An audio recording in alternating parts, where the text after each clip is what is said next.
বন্ধুগণ, গভীর মনোযোগ দিন। আজ আমি আপনাদের সামনে এমন একটি গল্প উপস্থাপন করতে চলেছি যা হয়তো আপনাদের জীবনের দৃষ্টিভঙ্গি বদলে দেবে।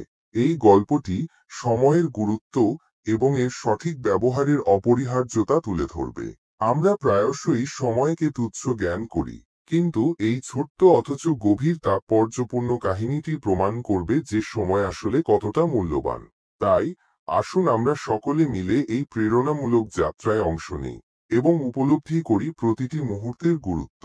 বিশ্বাস করুন, এই গল্প শেষে আপনারা সময়ের প্রতি আরও বেশি শ্রদ্ধাশীল হবেন এবং নিজেদের জীবনকে নতুন করে সাজানোর প্রেরণা পাবেন।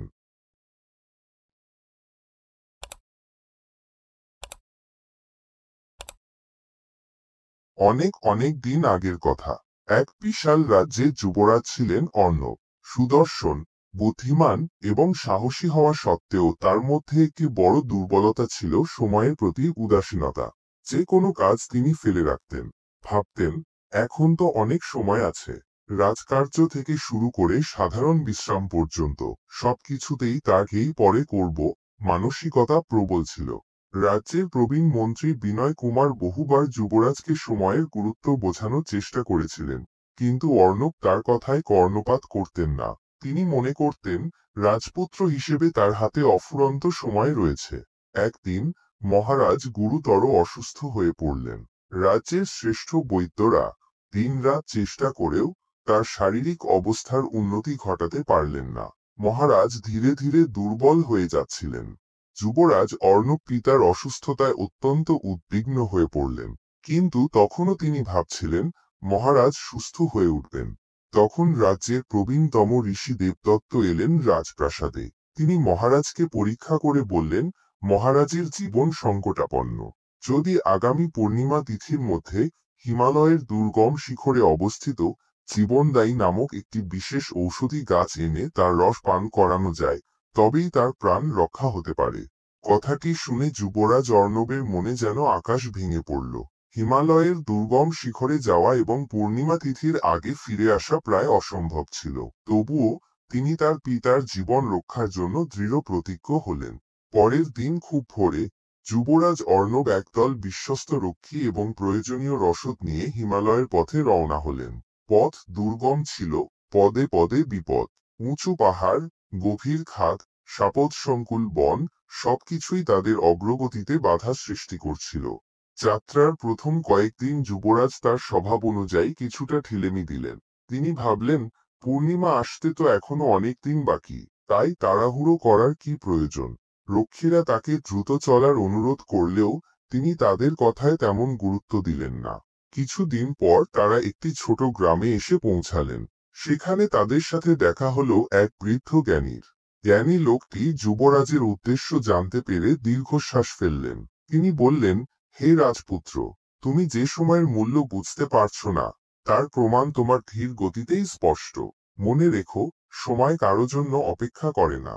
একবার চলে গেলে তা আর কখনো ফিরে আসে না। বৃদ্ধের কথা যুবরাজের মনে কিছুটা আলোড়ন সৃষ্টি করল, কিন্তু তখনও তিনি পুরোপুরি উপলব্ধি করতে পারেননি সময়ের গুরুত্ব। এরপর তাদের যাত্রা আরো কঠিন হয়ে উঠল। ঝড় বৃষ্টি, তুষারপাত তাদের পথ আগলে দাঁড়ালো। খাদে পরে কয়েকজন রক্ষী আহত হলো।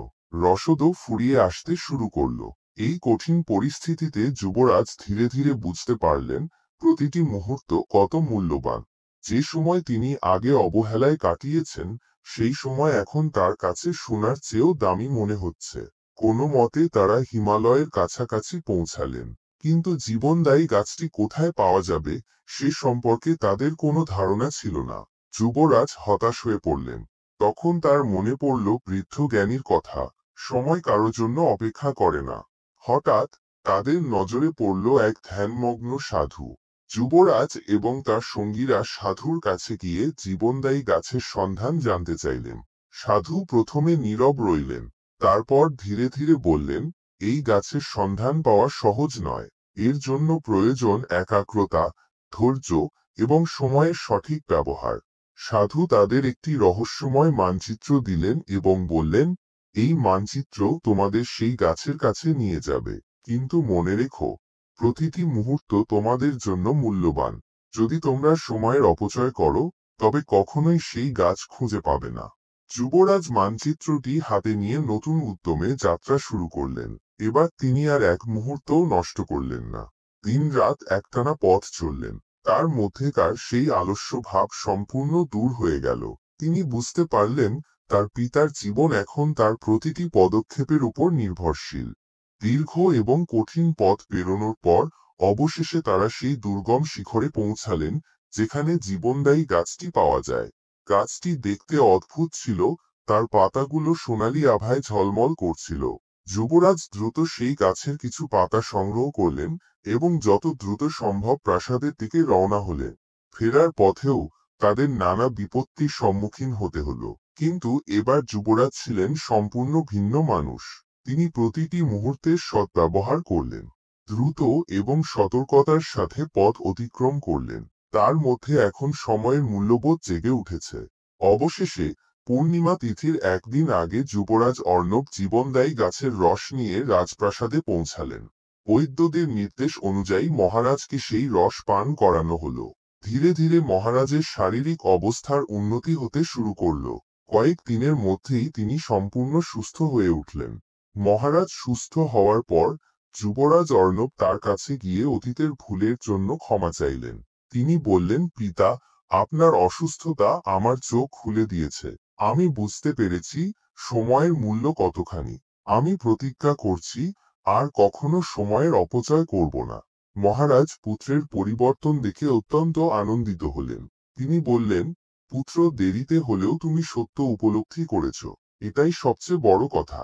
মনে রেখো, সময় হলো জীবনের সবচেয়ে মূল্যবান সম্পদ। যে এর সঠিক ব্যবহার করতে জানে সে জীবনে সফল হয়। এরপর থেকে যুবরাজ অর্ণব সময়ের প্রতি অত্যন্ত শ্রদ্ধাশীল হলেন। তিনি নিয়মিত রাজকার্যে মনোযোগ দিলেন, প্রজাদের কল্যাণে কাজ করলেন। তার রাজ্যে শান্তি ও সমৃদ্ধি ফিরে এলো। সময়ের সঠিক ব্যবহারের মাধ্যমে তিনি একজন যোগ্য শাসক হিসেবে নিজেকে প্রমাণ করলেন।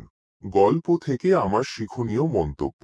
এই গল্প থেকে আমরা শিখতে পারি যে সময় অত্যন্ত মূল্যবান একটি সম্পদ। একে অবহেলা করা বা অপচয় করা উচিত নয়।